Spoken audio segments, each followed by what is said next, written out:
Today is the day. A day I've been waiting for years.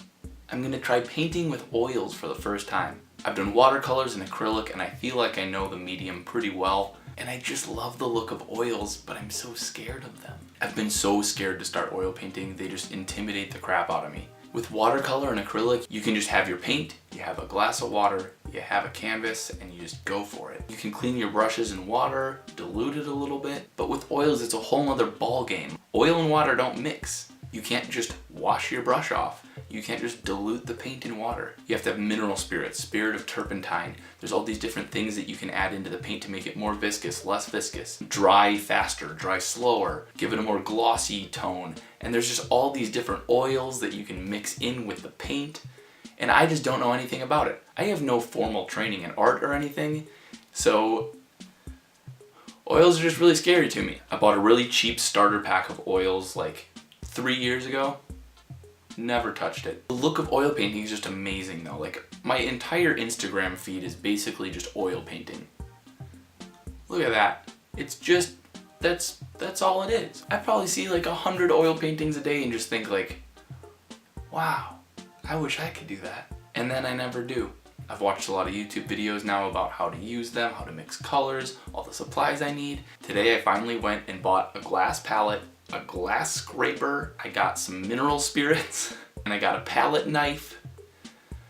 I'm just really scared right now. I don't even know what I want to paint yet, but we'll figure that out. Not only with art, but with a lot of things in life. I think the best way to learn is just try it, fail a couple times, learn from your mistakes. So today I'm gonna try it out and just paint something really easy, just as a stepping stone to get me to hopefully do this a little bit more. The first thing I need to do is set up my canvas. Here's just a shot of the dusty oils that I got a couple years ago. Next, this is Gamsol, which is a paint thinner, and it's kind of your water.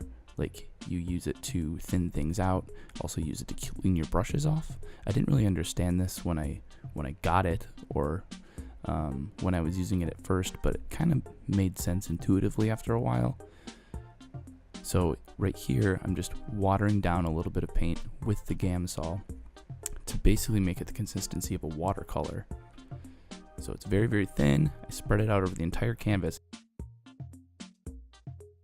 For the first one, right here, it took like maybe 2 hours to dry because I used way too much of the thinner. The second one, that's a little bit lighter, maybe took half an hour to dry out. And I just did that so you have a neutral backdrop instead of a white or a black.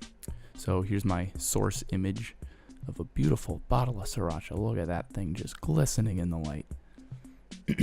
Setting up my palette here, a couple different colors, and then here I'm putting a dab of Sriracha on there. A, for reference, and B, because it smells kind of good. So here I'm mixing a couple things together with the palette knife, trying to get close to the Sriracha color. I don't think it did a great job, but close enough. So here's my source image down the bottom left, and then this shot is a time lapse over probably an hour of work. So I just started with kind of the oranges. It actually mixed pretty well. I was surprised at how similar to the other paints I've worked with it was. But at first I was really just watering it down a lot with the Gamsol to the point where it really felt like the background right there really felt like I was painting with watercolor, and the rest of it felt a lot like acrylic. And here, so this is probably an hour, a little over an hour into the painting. So when I'm going back and doing some detail work, I'm putting bigger amounts of the actual paint on the brush to give it that kind of globby, almost impressionistic look that a lot of oil paintings have. And this is actually when I felt like I was getting a good feel for how the oil painting was working. Here's just kind of a detailed shot, like you can see the big globs that I was talking about.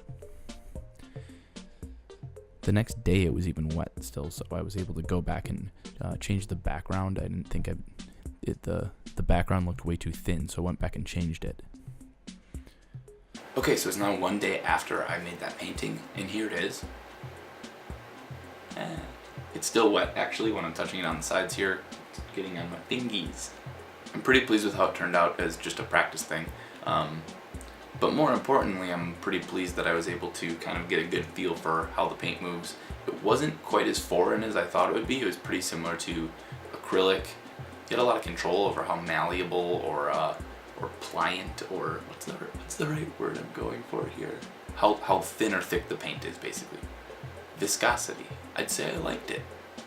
So maybe next time I'll try something maybe more detailed, or like a face or something. It'd be kind of challenging. We'll see. Who knows? But thanks for watching, and there's the final product.